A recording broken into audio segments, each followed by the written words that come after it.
So when it comes to your personal development, something that is definitely going to help is if you can stay focused and understand that there are two purposes in life. This is something I got from the book, The Power of Now, and then the sequel to that written by Eckhart Tolle, which is going to be A New Earth. Okay. We'll answer those questions. So something that's going to help is one, your inner purpose. Number one is going to be just staying present, right? It's not something you got to force. Okay, but staying present is not having that voice in your head, always thinking about the future or thinking about the past, but just really being focused exactly in the moment. Okay, there's some activities that we like to do that really force us into the present moment.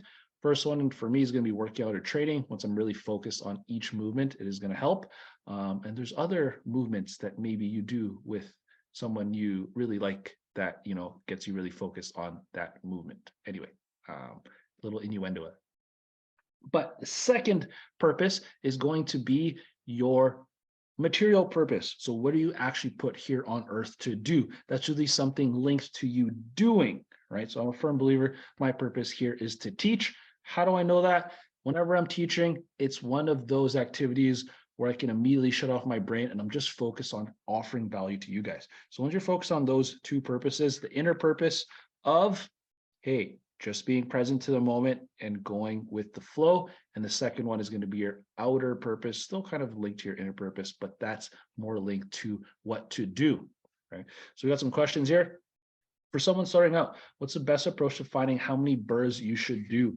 That's a good question. So I always start with doing a financial needs analysis with my students. And what that means is just breaking down how much are you actually spending per month, right? Once you figure out how much you spend per month personally, then you want to reverse engineer how many rentals you'll need that are cash flowing, say $200, $250 a month. I actually aim on the lower side just in case, because those profits can be eaten very quickly. So about $200 per door per month. So if you're spending, let's say $3,000 per month, well, that's going to be 15 units, right? So once you get to 15 units, you're effectively financially secure in the sense that you can pay for your expenses every single month using your rental cash flow. Okay. Now, is that going to set you completely free? No. But a nuance here that I'll really give to my high level financial abundance students is that you can rapidly get to financial independence once you're financially secure. Once you're no longer worried about bills, once you know your bills are paid for every single month, then you can take the jump towards maybe running your own side hustle, turning that into a full on business. And then by doing that, you're not worried about bills and you can focus on offering so much value that it would be unreasonable for you to not reach your money goals. Now, there's also the cost of freedom, like time freedom, right? So before I left my teaching job, I was essentially making about so not including the rental side, like just teaching, I was making about, I think it's like $69,000 a year. Okay, it's not bad. Plus, I get 2 months off, so it's pretty good. I get a certain level of quote unquote retirement during those 2 months because I don't have to work, right? Now, however, once I made enough, little over double what I was making as a teacher passively. Now, of course, there's net and what I pay for taxes, but once I was able to basically pay for all my bills and not have to worry about that, then it made sense for me to take the jump because by taking a step away from my teaching job, not only do I now have a full 8 hours a day where I can really pour into my passions, which of course is going to help me make money, but now I'm not stuck working the job. I could always go back, but now I have the freedom of time. So I'm not so busy. Like there's a Theodore Roosevelt quote, I believe I might butcher this, but those who are too busy working don't have time to make money. Okay. What does that mean? Like, yeah, you're getting paid per hour, but literally if you have the free time and you're someone who's a little bit more entrepreneurial, you're open to hunting for deals, hunting for an income, creating services, products, and actually offering value to the world where you can get money in exchange, it's going to be pretty possible for you to figure out, if you have 8 hours a day, how are you going to make, an extra $100, an extra $200, an extra $1,000 per day, just because you have that free time. Plus you can read, plus you can do what's called a skill acquisition, is what I call it, where you just focus on building those skills. So I guess that's kind of a long answer for your question. For someone starting out, I would figure out how much you actually spend per month, reverse engineer how many properties that's gonna be needed so you can replace that income, and then there's your first target. Then you have a choice. You become work optional at that time, and then you can choose, okay, can I go jump into full-time entrepreneurship, or you can stay at your job, that's okay too. But something I really want you guys to think about is the value of your time, right? Next question, can I refinance a home that's not used as a rental? You can. You're just gonna have to look at your debt service ratios with that. And then also you gotta make sure that you pay attention that, if you're refinancing the home, well, you're gonna have to pay more of your mortgage because you're getting a new mortgage. Usually I like it better for the rentals, but hey, if it makes sense, you can still afford the mortgage and you're able to pull out a bunch of equity, that sets you up for the next deal that you can just pop that money back into, let's say, a new rental, right? Cool. Any other questions, comments, critiques, or concerns?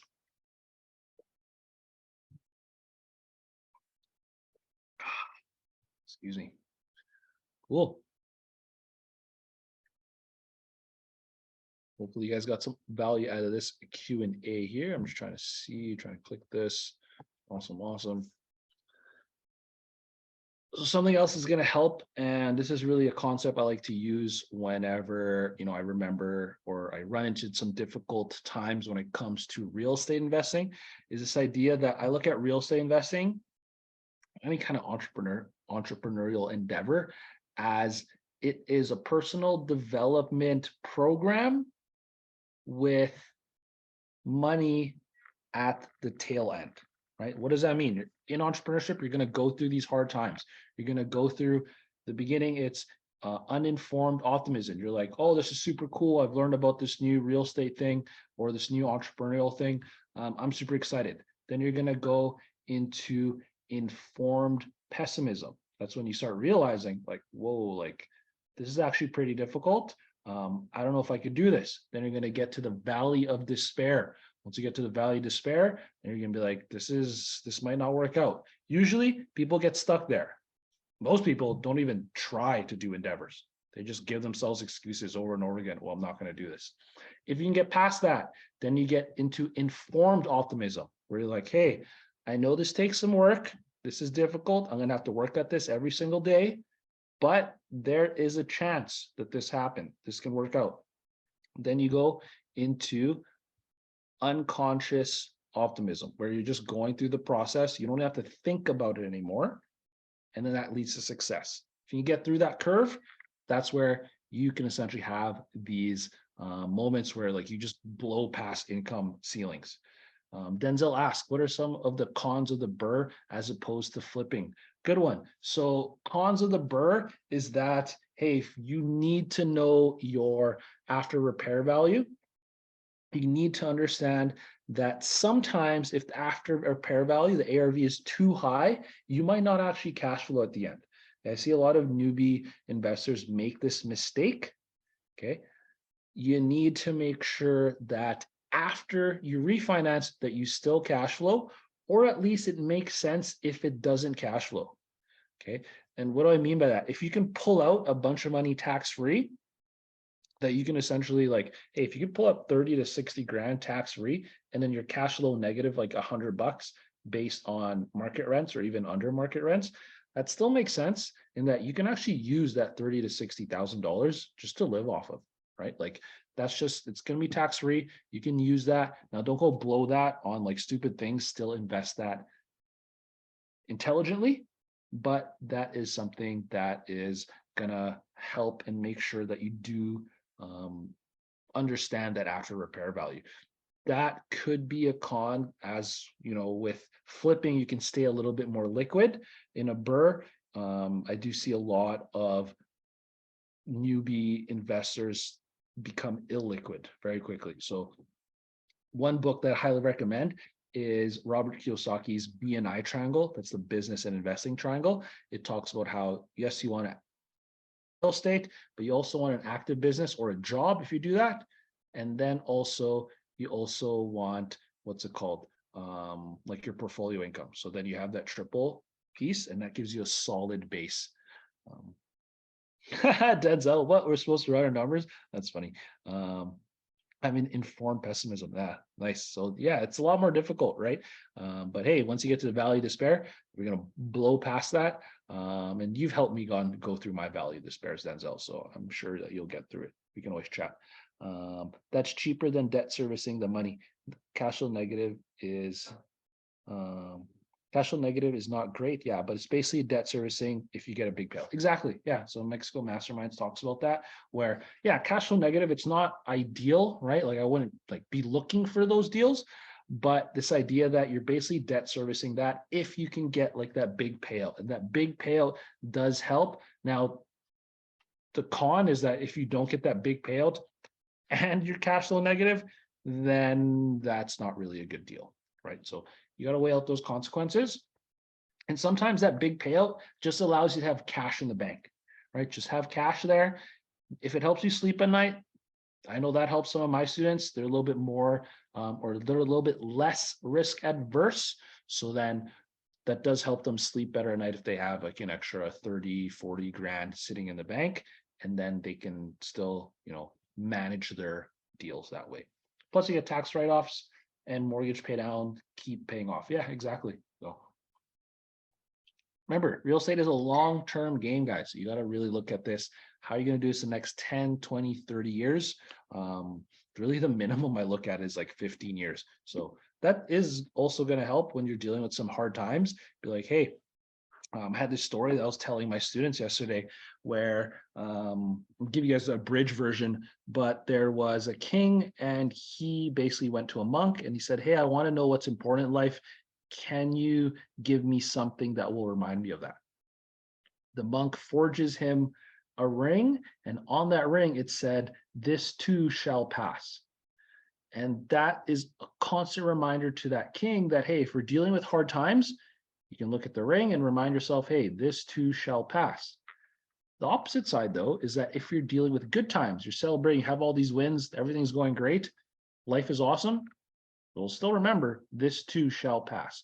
So it keeps you level-headed in the sense that, hey, ego doesn't get too high, that you think you're the king of the world, all your deals are awesome, you're just batting 10 out of 10. Well, hey, things could change very quickly.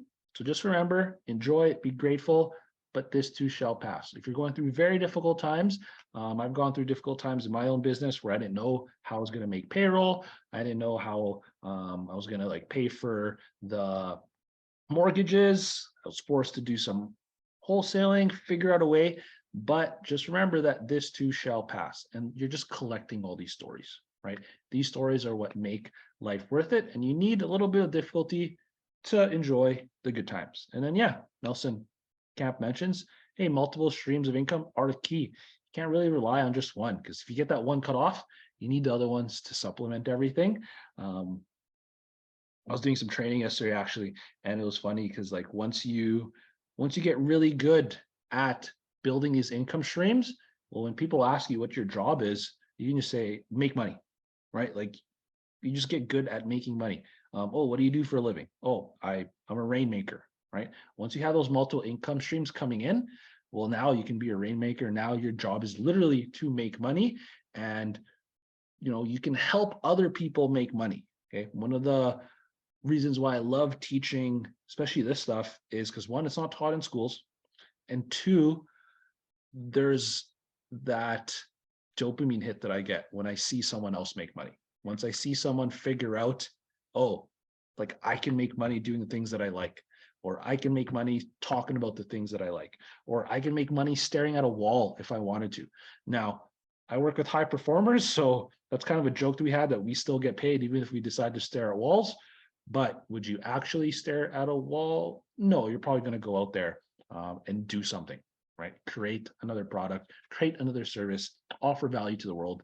Because hey, there's always problems to be solved. And if you can be an efficient problem solver, you can do it cheaply, more quickly, more efficiently than the competitor, then you have an advantage there.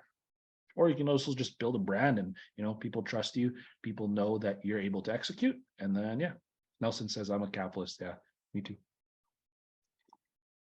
Cool. Any final questions, comments, critiques, or concerns?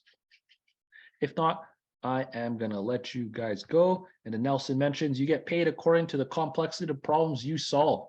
Exactly, right? And this links back to the quote that I had where, if you're too busy working, you don't even have time to sit down and just think about what are those big problems that you can solve, right? Like, what is it? Warren Buffett spends most of his days like reading, right?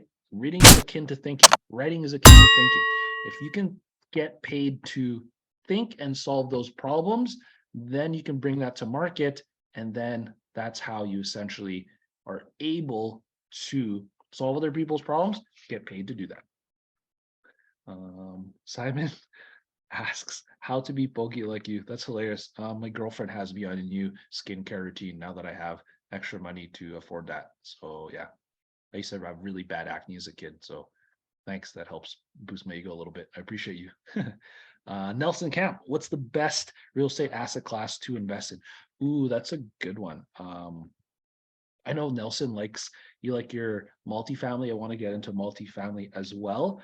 I think it does depend on each individual's what's it called risk tolerance, right? Like I know some people that hey, they have very high risk tolerance and they'll just go raise money. Who is it? What's his name? I think it's Spencer, but it'll just like make a basically put in a bunch of capital together and do these huge deals out in the US where he's buying like full on commercial units, full on like I think he's like bought like this mall that they're burying a mall. Like that's a huge risk, right? For some people, that's awesome, right? I have some other students where hey, they just want to get their 4 to 6 units, single families. It's near their house. They can walk there. They know how to handle that type of investment, and then it helps them sleep at night. So I think the answer to that question is the best real estate asset class to invest in is the one that helps you sleep well at night. Some people have lower financial independence numbers. Some people have higher independence numbers. But Nelson's my own coach, and he teaches me to really push the boundary. So for me personally, the best real estate asset class to invest in is the one where it's just beyond my comfort zone. I think it's the proximity of learning. There's a concept. I'll have to draw it out one day. I'll make a reel on that. But your growth is just outside your comfort zone, not so much that you freak out, you can't handle it, but not so comfortable that it's just too easy, right? Just enough. And that's where my asset class is. So that's where I'm leaning. So I've been doing a lot of single family this whole time. Now we're getting into the little bit of smaller multifamily bursts. So we got like a duplex burr that we're doing. So yeah, I think it does depend on each person. That's an awesome question. The performance zone. Yeah. Zone de proximité, I think, en français. I think. Yeah, the performance zone. It's right just outside your comfort zone. Because yeah, Nelson's helped me go through some times where I got a little too comfortable, and we don't want that, right? Like I'm someone that likes to really push the boundary, but not too far where you don't want to risk losing it all, but you want to risk a little bit. You want that skin in the game is really what pushes you forward. Cool. Final questions, comments, critiques, or concerns? Hope you guys got a ton of value out of this. I am going to finish my tea and have some dinner. Cool. So if you guys are ever interested, got a question here. Prior to starting to the bird, does it need to be under a business or company? No, you can do BRRRRs under your own personal name. I did most of my BRRRRs under my own personal name up until my rental portfolio income exceeded my gross job income. Then I opened a corporation. And then we started having a holding company after that. So yeah, that's a good question, Calvin. Sweet. Oh, definitely got to stretch. Cool. So I'm gonna do my nightly stretching. Then I'm gonna go back to, again, learning. I got free time, so I can use all this time to continue learning through the evening. Got this question here. I'm gonna answer this from Shaista Farouk, 29. Hi, I want to do new construction business. What's your idea that instead of flipping, do new construction? I watched some videos that get cards and do some construction and then get lender. So my personal opinion is I would not start with new builds, right? I have 2 new builds going on. It's been taking like a year, and I'm really looking at it as a learning experience. Will we make money? We'll see how the market goes, but I would not start with brand new construction right off the bat unless you have experience in that. Just because, one, you're bleeding out, meaning you're paying out every single month, and it's not a cash flowing business until you sell, right? Flipping, at least flipping's faster, right? And even flipping, I would not recommend that in the beginning unless you have like a coach that's really going to coach you through flipping. I can get you in touch with someone that's not my specialty. I specialize in the BRRRR and creative financing with buy and holds. But even flipping, at least at a shorter time, you can flip a house in 90 days. You can flip a house in 8 weeks if you're really good, and then that way money goes in, money comes back out, and you have cash again. Versus a new construction, it could take months, if not more than a year. So that's something that I knew going into this. And again, this is why you want multiple income sources. Like my home building business is just not making money right now because we haven't built the home yet. We haven't sold it yet. So that's just my opinion. I would not start there. I would consider flipping or burning because you actually keep and build a rental portfolio. I'm just someone, I'm not comfortable doing new construction if I don't have rental income coming in to pay for that new construction while I'm doing that. So Shaista, if you're interested, I'd love to give you a free real estate strategy session. Let's figure out what would be the best strategy based on your situation. Because then that's what I do. I personalize all my coaching, and that's going to be a free consultation for you. So just hit the link in my bio. You should be able to apply as a student there. Give you a free one there.